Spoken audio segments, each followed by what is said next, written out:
zvakanaka.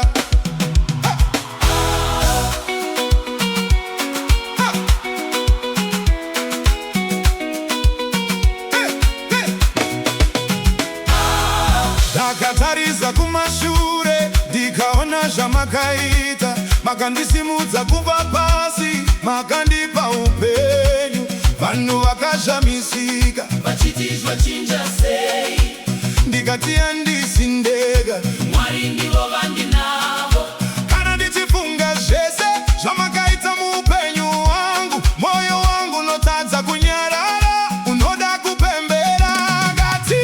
Ngatipembererei, ngatiisei mbere. Mwari vaita Zvakanaka, ngatitambei tichifara. tifare. Pembererei, ngatiisei mbere. Mwari vaita zvakanaka.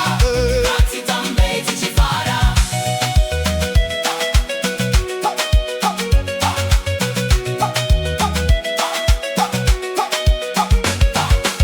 Mikova yakavhurika, nzira dzabuda pachena. Zvandaimbosha kare, nhasi ndasvika muchira, handichanyara